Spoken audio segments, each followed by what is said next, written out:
vijana wenzangu, kazi na utu, vijana tujenge. Hayo yote napenda kumshukuru sana Mwenyezi Mungu ambaye ametujalia afya njema, lakini ambaye ametusafirisha salama kuja kushiriki katika vijana platform Campus Connect inayofanyika kwa mara ya kwanza kabisa katika mkoa wa Singida. Tukio hili ni sehemu ya maelekezo ya Mheshimiwa Rais na maono alionayo kwa vijana wa Kitanzania, ambaye alielekeza katika hotuba zake na ikiwemo mahususi wakati anafungua bunge la 13. Alielezea anataka kuona vijana wakiwa sehemu ya msingi ya majadiliano katika upangaji wa sera, mipango na sheria zinazowahusu pia. Niwashukuru kwa kujitokeza kwa wingi sana. Naomba mjipigie makofi. Wengine wamekosa nafasi, wamesimama, wengine wako kule nje wanachungulia. Hii ni ishara kwamba tukufanya makosa kuileta vijana platform Singida. Tulifanya maamuzi sahihi. Hongereni sana.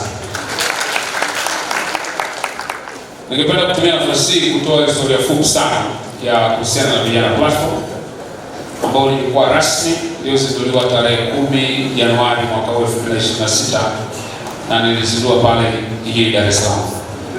Na uzinduzi huo uliashiria kwamba ni mfumo mpya wa serikali wa kuwasikiliza, kuwahusisha, lakini pia kuwawezesha vijana wa Kitanzania katika masuala ya maendeleo, ajira, ujasiriamali, ubunifu, lakini pia kuwashirikisha katika maamuzi ya kiuongozi. Vijana platform ni jukwaa la kitaifa linalounganisha vijana kutoka makundi mbalimbali na maeneo mbalimbali, wakiwemo wanafunzi wa vyuo vikuu, vyuo vya kati, vijana wasafirishaji, maana bodaboda na bajaji, wafanyabiashara ndogo kwa jina maarufu machinga, na vijana wengine waliopo katika jamii wanajishughulisha na shughuli mbalimbali. Dhamira ikiwa ni kuwasaidia na kuwapa nafasi waweze kutoa mawazo yao, lakini pia waweze kushiriki katika majadiliano ya sera ambayo serikali inaziandaa na kuzitunga, lakini pia tukiwapa nafasi ya kupata fursa za kuweza kuwasaidia kujikwamua kiuchumi, na kwa umuhimu sana kuwapa fursa ya kushirikiana na serikali na wadau wengine katika kujenga mustakabali wa vijana katika nchi hii. Malengo makuu ya vijana platform ni pamoja na malengo matano yafuatayo. Ya kwanza kabisa ni kuimarisha ushiriki wa vijana katika maamuzi na mipango ya maendeleo ya taifa.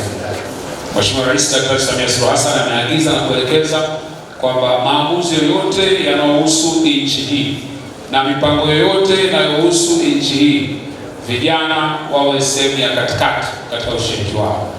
Na kwa kuthibitisha hilo, katika mpango wa miaka 5 ulioandaliwa na serikali umezitaja rasilimali 10 muhimu za kuweza kufanikisha maendeleo ya taifa, na rasilimali mojawapo ambayo imetajwa ni vijana wa taifa hili. Kwa maneno mengine, vijana katika nchi sio umri tu, sio idadi tu ya watu. Vijana katika nchi ni nguzo muhimu ya kubadilisha taswira na maendeleo ya taifa letu, sawa sawa na mwongozo ambao tunapewa katika dira ya mwaka 2050. Lakini jambo la pili, kupitia jukwaa hili tunatoa jukwaa la mawasiliano ya moja kwa moja kati ya serikali na vijana. Kwa kama kijana ana hoja, ana jambo la kuzungumza, ana maoni, ana maeneo ya kurekebisha, jukwaa hili linatoa fursa ya vijana kuzungumza moja kwa moja na serikali yao. Lakini jambo la tatu, tunatumia jukwaa hili kuunganisha vijana na fursa za ajira, fursa za ujasiriamali, fursa za ubunifu na teknolojia. Na leo utasikia katika baadhi ya mada zitakazotolewa zitakuwa zinagusa maeneo haya ambayo nimesema. Lakini jambo la nne, tunataka tutumie jukwaa hili kama sehemu ya kukuza uongozi, uzalendo na uwajibikaji miongoni mwa vijana. Hatusemi tena vijana ni viongozi wa kesho, tunasema vijana ni viongozi wa leo. Pale tulipo na kile tunachokifanya kinatakiwa kiakisi kile ambacho tunataka kitokee katika maisha yetu. Kwa maneno mengine, ndio maana katika majukwaa haya tukiwa kule Dar es Salaam niliwapa nafasi vijana wachache, nikawauliza, leo wewe ungeteuliwa kuwa waziri wa maendeleo ya vijana, ungefanya nini kwa vijana wenzako katika nchi? Na tuliwapa nafasi wakazungumza na vijana wenzao.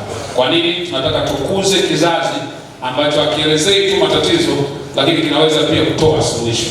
Kwa sababu matatizo tunayokabiliana nayo ni sisi wenyewe, tunatakiwa tutoe suluhisho. Kwa hiyo jukwaa hili linatoa fursa na nafasi kwa vijana kukuza vipaji vyao hasa katika uongozi, lakini pia kuhimizana katika masuala ya uzalendo, na uwajibikaji miongoni mwa vijana. Badala tu ya kujiuliza tutafanywa nini, tunataka kupitia majukwaa haya tujiulize na sisi tutaifanyia nini nchi yetu na tutaacha nini kwa ajili ya kizazi kijacho, sawa sawa na kile ambacho sisi tuliachiwa na kizazi kilichopita. Lakini jambo la tano na mwisho, kupitia majukwaa haya tunataka kuwawezesha vijana kuwa sehemu muhimu ya suluhisho la changamoto zinazowakabili.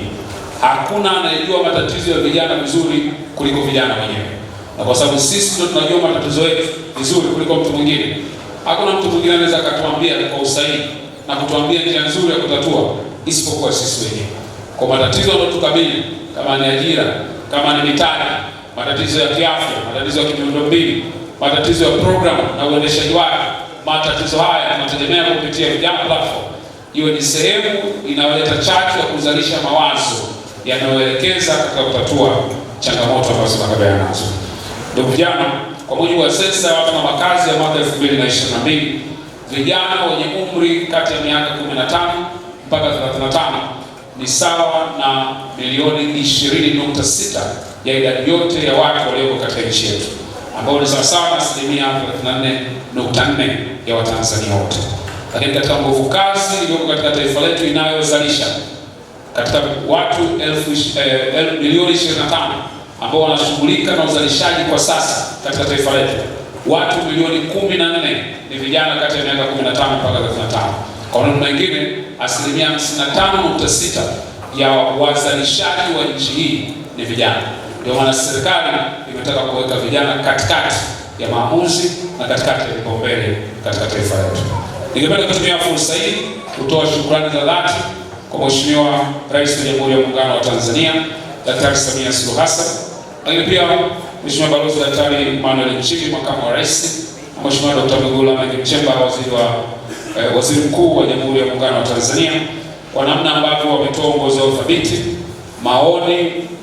maono makubwa na maelekezo mazuri ambayo yanaendelea kujenga mustakabali mzuri wa taifa letu, hasa katika nyanja ya vijana. Sisi katika ofisi ya Rais maendeleo ya vijana tutaendelea kutekeleza maelekezo hayo kwa weledi na ufanisi mkubwa, na kwa lengo la kuwezesha na kuendeleza vijana wa taifa hili la Tanzania.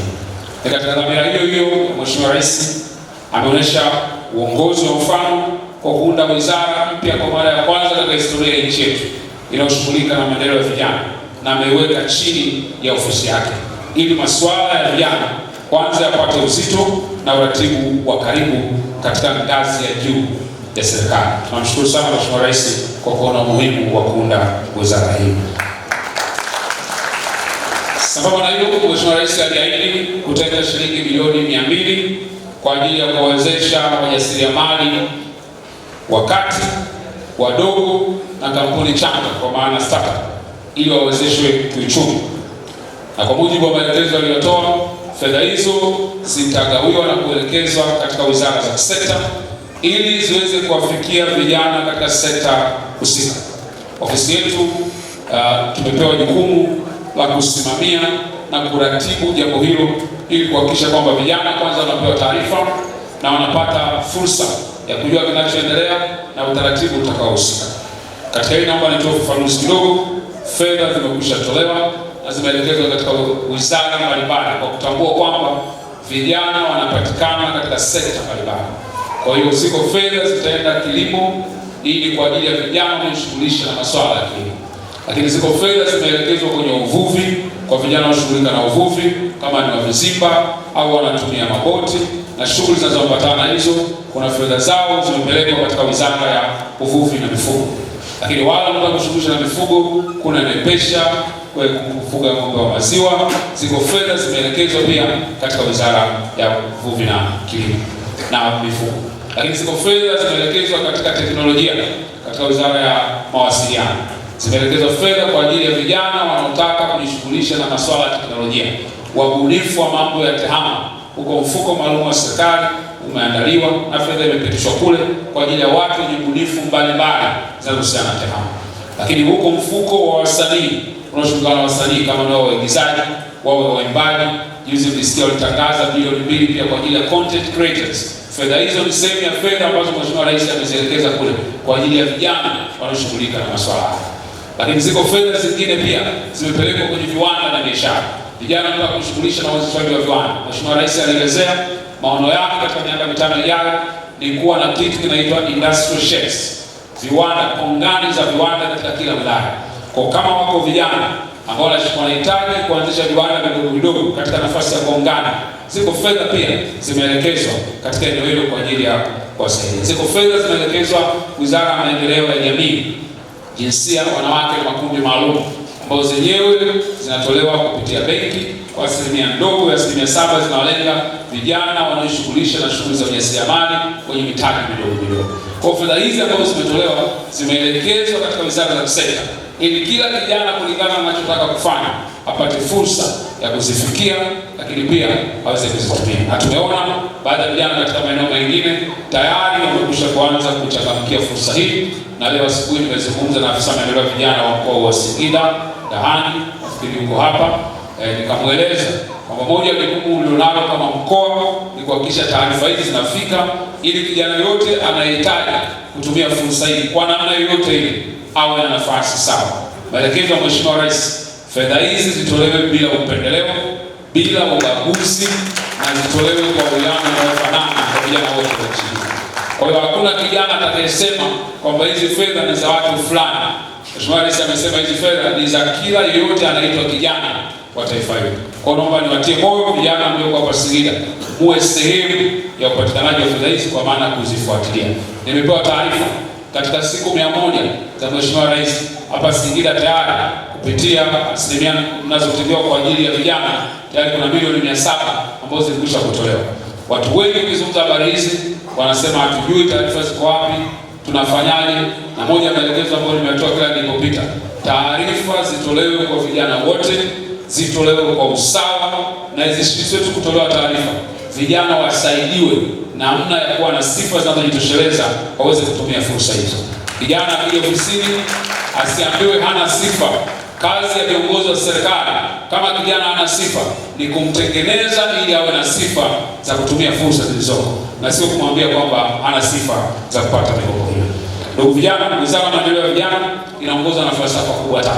Ya kwanza ni kufanya kazi kwa kasi, tukitambua kwamba vijana wanahitaji mambo yao yashughulikiwe kwa haraka. Lakini la pili, tunaweka falsafa ya viongozi wetu kufikika kuanzia ngazi ya juu mpaka ngazi ya chini. Tunataka viongozi wanaoshughulika na masuala ya vijana, sio viongozi wa kujifungia ofisini, ni viongozi wanatakiwa kwenda field, kuwafuata vijana waliko, kuzungumza nao na kuelewa matatizo yao.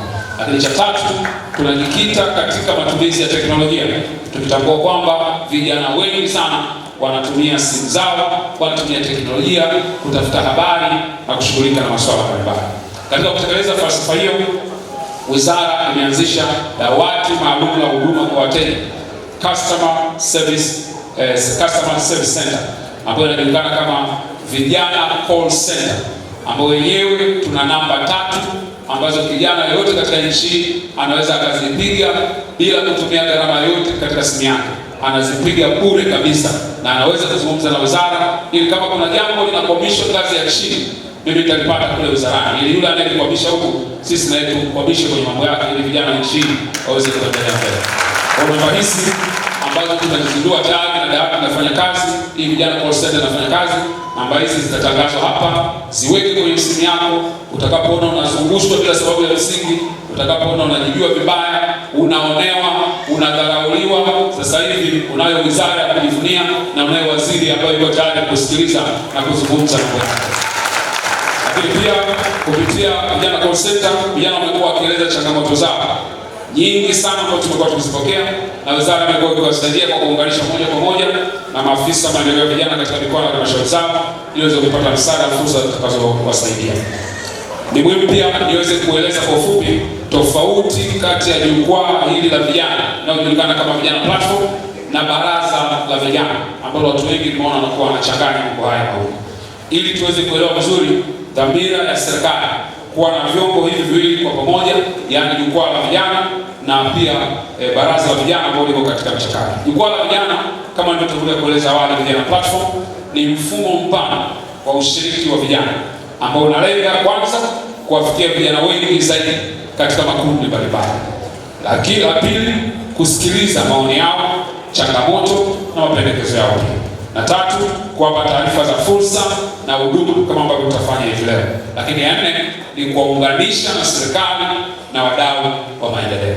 Kwa upande mwingine, baraza la vijana ni chombo rasmi cha uwakilishi ambacho serikali ilikiridhia kwa kupitisha sheria namba 2 ya 411 ambayo ilikuwa inalenga kuanzisha chombo cha uwakilishi cha vijana ambacho kitakuwa kinatoka ngazi ya kata, wilaya, mkoa hadi taifa. Chombo hiki kiko katika hatua za utekelezaji, ambacho ni chombo cha uwakilishi tofauti na vijana platform ambao mtu yoyote anaweza kuhudhuria. Ambacho chombo hiki ambacho ni baraza, majukumu yake itakuwa ni kuwasilisha maslahi ya vijana katika ngazi za maamuzi, lakini kuratibu shughuli za mashirika na makundi ya vijana, kutoa ushauri wa serikali kuhusiana na masuala ya vijana, lakini pia kusimamia ajenda za maendeleo ya vijana kwa mtazamo wa kitaasisi. Kwa maneno mafupi, jukwaa la vijana linahusu ushiriki mpana na mawasiliano ya moja kwa moja na vijana wengi bila kujali itikadi zao za siasa, dini, ukabila, maeneo yatokayo, rangi au hali walionayo. Lakini kwa upande wa baraza la vijana litakapoundwa, linahusu uwakilishi rasmi na uratibu wa masuala ya vijana katika ngazi za taasisi kwa mujibu wa sheria ambayo tayari ilitungwa ya baraza la vijana la taifa. Vyombo hivi viwili havishindani bali vinakamilishana, na hakuna kimoja kinachoweza kuchukua nafasi ya mwenzake, na vyote ni kuonyesha dhamira ya serikali ya kuhakikisha kwamba vijana wote wanapata nafasi ya kushiriki moja kwa moja kwa njia mbalimbali, lakini pia wanakuwa na vyombo rasmi vya uwakilishi katika masuala yanayowahusu. Kupitia jukwaa la vijana wa vyuo vikuu, wizara imeanzisha pia shindano la wazo bora la biashara.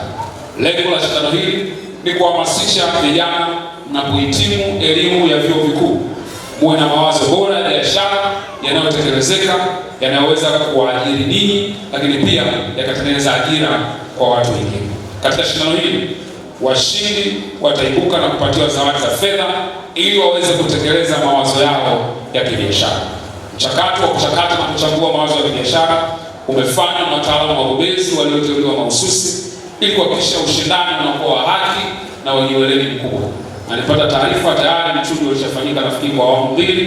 Kwa wale wa kwanza walioshiriki, nafikiri walikuwa karibu 50 na kitu. Walikuwa 300. Kwa wale wengine walikuwa 300 wakachujwa, nafikiri wakabaki 50, 20. Sasa hivi tumebakizwa na wachache ambao leo tutawasikia hapa wakiwasilisha mawazo yao, na tutawapa seed fund kwa ajili ya kutekeleza mawazo yao halisia. Na hii ningependa kutoa wito pia kwa wadau wetu wengine ambao wako pamoja na sisi, watuongezee nguvu, ili kama una watu 300 wenye mawazo, maana tunahitaji pia kuwa na wingi wa watu wengi wa kuweza kushinda ili watekeleze mawazo yao. Kwa hiyo tungependa sisi kama serikali tumeanza kwa udhamini wa mashindano haya, lakini tunatamani pia taasisi na mashirika mengine watuunge mkono ili na wao pia, ili kesho na kushukuru tukiwa na watu 300 basi tutoe mtaji hata kwa watu 100, vijana 100, nafikiri tutakuwa tumeendelea kuwainua wengi. Lakini kwa kuanzia, nafikiri si hapa tumeanza, na naamini tutaendelea kukua zaidi. Dhamira kwa nini tunafanya hivyo? Tunataka tuwe vijana, tusiwe tu watu wa kuelezea matatizo, tuwe watu wa kutatua matatizo. Tusiwe tu watu wa kutafuta kazi, lakini pia tuwe watu ambao tunatengeneza kazi zetu wenyewe. Sio safari rahisi, lakini ni safari inayowezekana.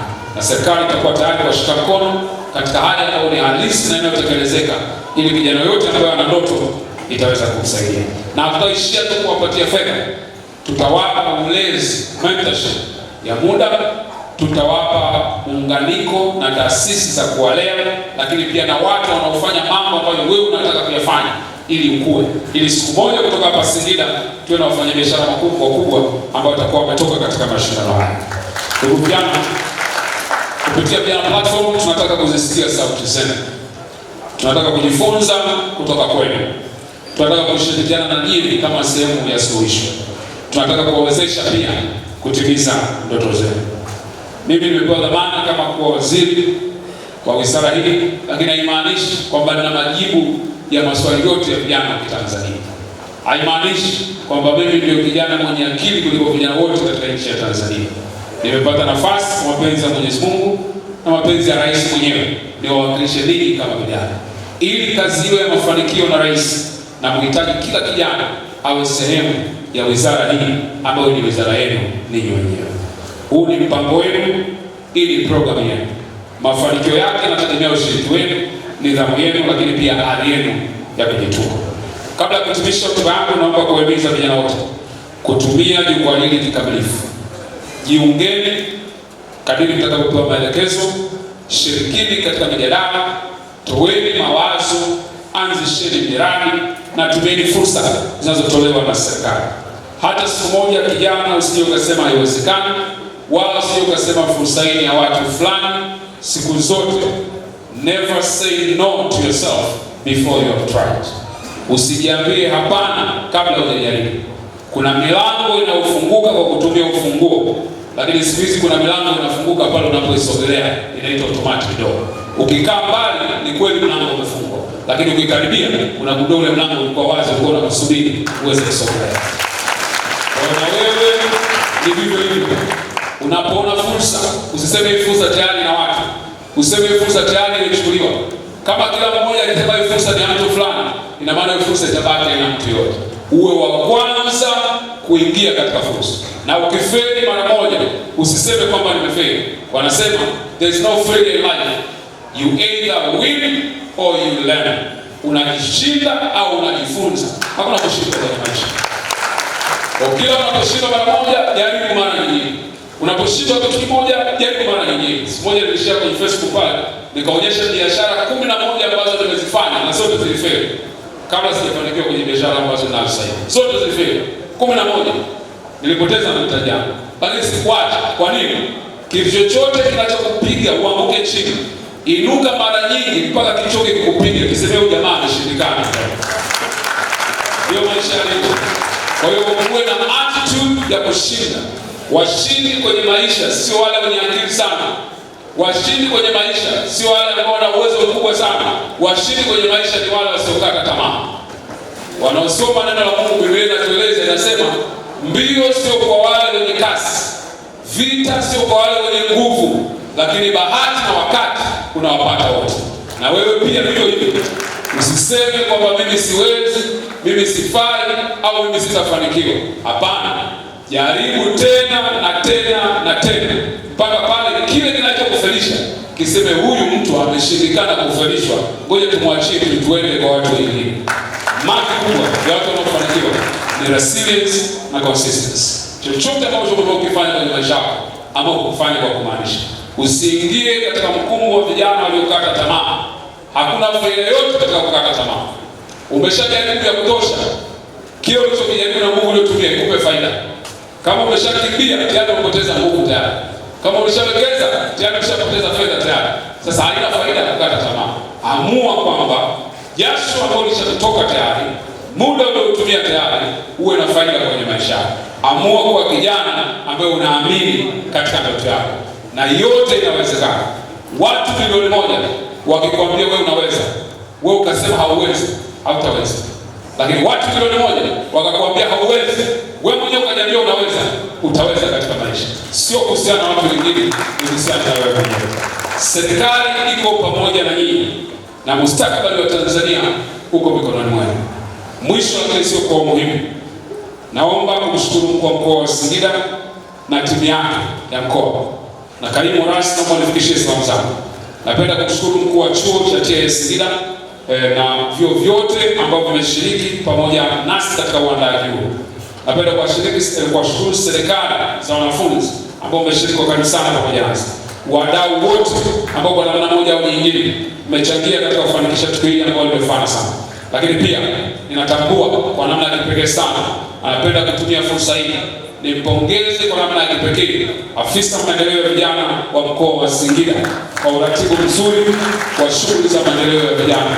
Hongera sana ndugu yangu, unafanya kazi nzuri na nakutia moyo, kazi yako ni njema, inaonekana. Na watu kama wewe huwa hawaishi kwenye nafasi hizo tu, huwa wanaenda mbali zaidi. Hongera sana. Baada ya kusema haya ambayo nafikiri sio machache, niseme baada ya kusema haya mengi, ninatamka Vijana Platform kwa vijana wa vyuo vikuu kwa maana ya Campus Connect na vyuo vya kati mkoani Singida na Tanzania kwa ujumla limefunguliwa rasmi. Asante kwa kunisikiliza. Mungu ibariki Tanzania, Mungu abariki vijana wa Tanzania. Asante sana.